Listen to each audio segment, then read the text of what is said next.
Sometimes you're right. I like to care, but it never reach far. Hey y'all, welcome back to the Coach Shar Podcast. This is your homegirl with a little healing, a little truth, and a whole lot of wait, am I tripping? Or does this actually make sense? Today's episode is going to hit home, and honestly, it's a convo I had with one of my girlfriends, and it turned into a full download. So the question is, did your mama really love you, or did she just hate your daddy and take it out on you? Yep, we're going there today. If that already gave you a little lump in your throat, stay with me because we're going to unpack some deep family dynamics, emotional projections, and why being the first daughter born out of pain feels so different than being the baby born out of love. I also want to give a little disclaimer. When we're talking about this may be in dynamics of relationships of all mothers that possibly have unhealed trauma. So disclaimer, if that triggers you, you might want to exit. But this does not mean we're just talking about single moms. We could be talking about every type of mother. Mothers that were married, mothers that were single, one parent household, two parent households. But let's get into how we got to this point. So my homegirl and I were having a casual conversation, and we were talking about different relationship styles with our parents. She said something so casual, but at the same time so heavy. She goes, my mama never babied me the way that she babies my sister. My sister is very coddled compared to me. So that's when I asked her, like, wait, what was this relationship like with your sister's dad, with your mother, compared to your dad? And she goes, well, my mom married my sister's dad, but she didn't marry mine. So that's when I said, oh, okay, there it is. So after sitting in silence for a few seconds, I then said to her, hear me out. I might be on to something. What if your mama's relationship with your daddy shaped how she saw you and how she loved you? That's the moment right there that made me realize sometimes the way that a mother treats her children has less to do with the child and everything to do with the man she had them with. And if she's never healed from that man, baby, you might become the emotional punching bag for unprocessed pain. And that's when the light bulb hit. It was never about who was the favorite child. It was about who was born from the favorite man. So when we get into it, when a mother hasn't healed from the pain caused by a partner, that energy doesn't just disappear. It actually gets redirected.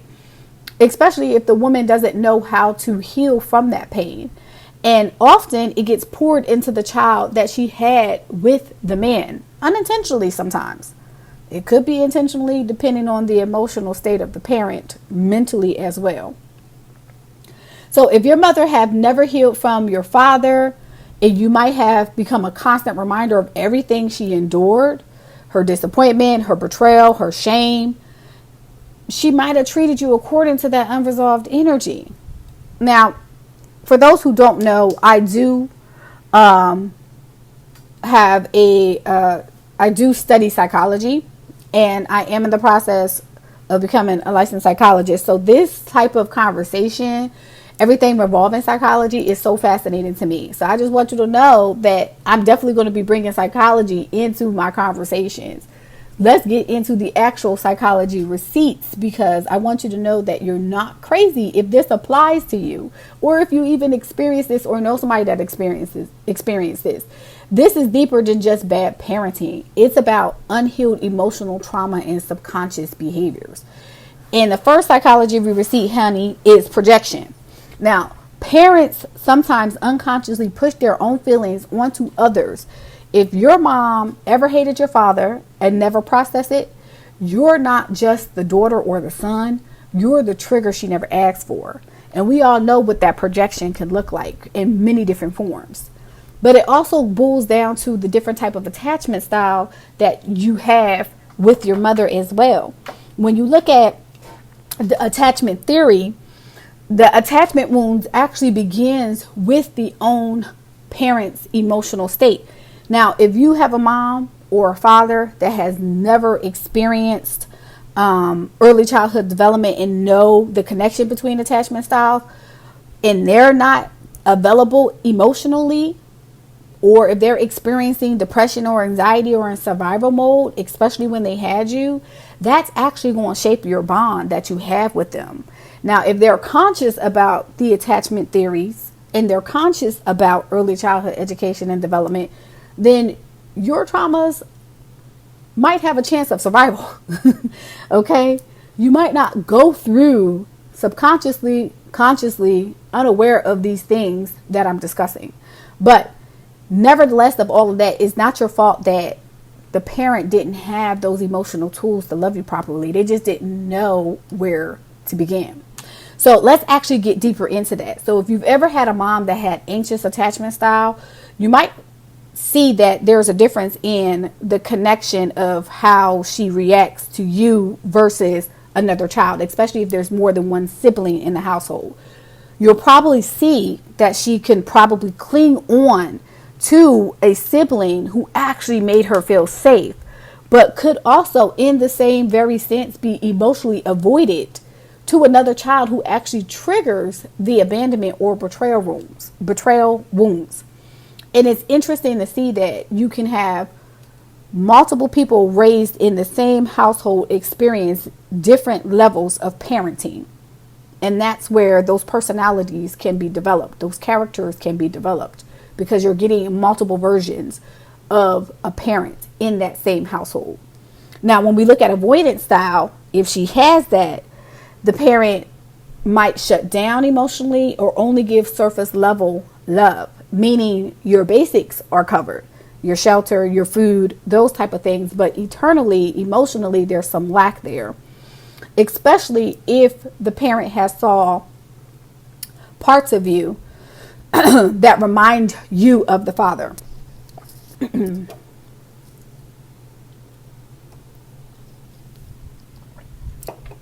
Now, if you have a parent that was disorganized, her love may feel a little bit like a roller coaster. 1 minute it's nurturing, 1 minute it's not, it's rejecting, and it's just constant up and down, up and down. Now, if you ever find or know someone that has had this type of experience, you yourself might be absorbing that. So if you ever now find yourself in an anxious relationship, or overgiving, or people pleasing, or always needing to prove your worth, then that might mean that you've picked up on an attachment wound and that it is actually showing up and it's not even yours to carry. That is something that you've adopted. Isn't that crazy? Now, as far as the different family system theories, when we get into that, we all are aware of the term dysfunctional families. And some people can actually thrive in that type of chaos because you don't know what you don't know, right? You only know what you are aware of. But when it comes to dysfunctional families, unconsciously, they assign roles to those individuals in those family dynamics. You might have been the scapegoat or the strong one or the fixer because your mom needed you to be her emotional equal and not the child, while the siblings had the opportunity to just be the baby. Okay?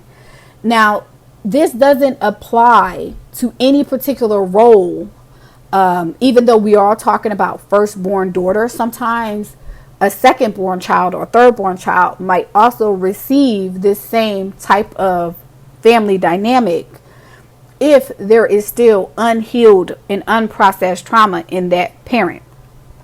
But when you look at the drama of The Gifted Child, which is a book by Alice Miller, it breaks down how parents sometimes treat children based on their own unmet needs. So the sibling might have been able to bend the child that the mom has had during a heal phase, where that child actually got an opportunity to see a second chance.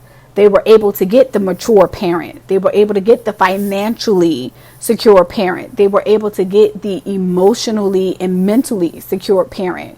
Where if your parent did not have all of those things by the time you were born, especially sometimes if you are the firstborn, your chance of getting those things are not slim to none, but in a real world scenario can be. So while your opportunity of birth has probably caused, or maybe have even given the opportunity for you to see that your parent wasn't mentally there, so you got the breakdown of it. You never got the opportunity to fully see your parent separate from that pain, unlike what the other children might have been able to experience. Now, it's not always about birth order and favoritism as well, which we talked about just a second ago. But when we look at favoritism and emotional evolution, in contrast to birth order, it's about where the parent is emotionally. So, moral of the story, we are breaking down the understanding that where the parent is emotionally is going to determine the type of parental guide you are going to receive, parental experience you are going to receive.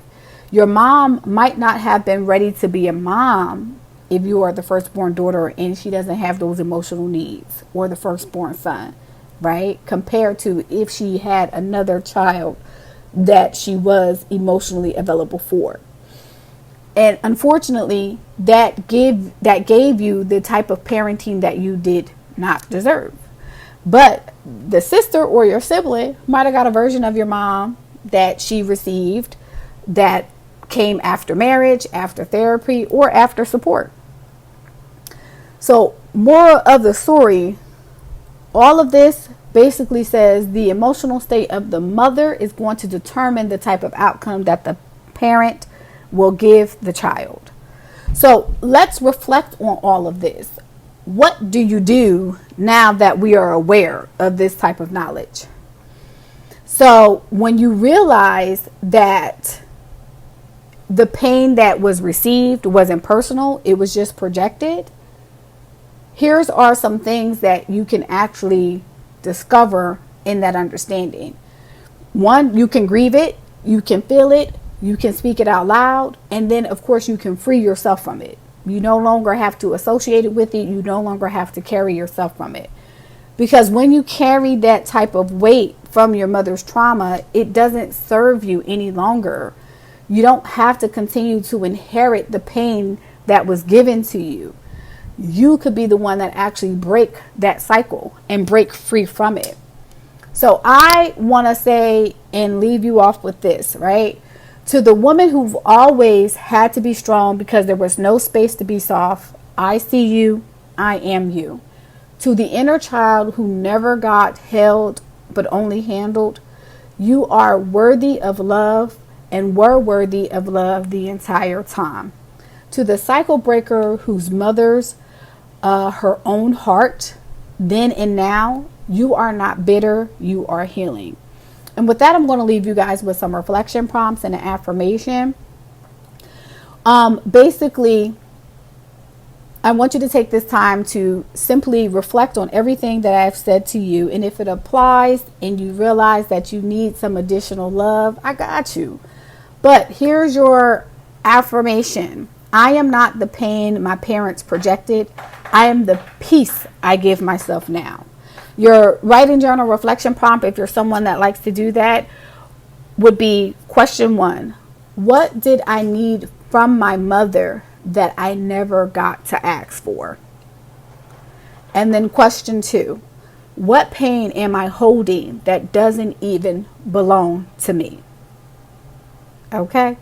Now, that was a word, honey. Okay.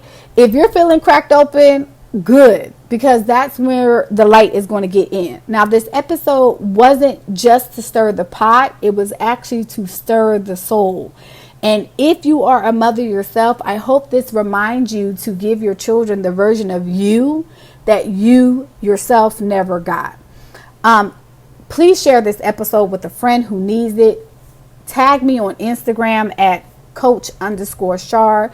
Leave a review if this episode gave your inner child some truth and some tenderness. As always, let's keep healing. Let's keep talking one real convo at a time. Join me for episode 2, where I'm actually going to bring in my special guest who sparked this conversation and this download, so we can continue on to part 2 of this.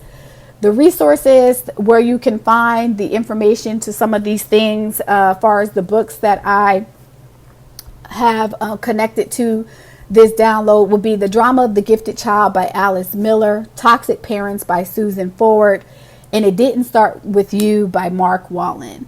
As always, Coach Shar is here to give you guys love and light. See you in episode 2.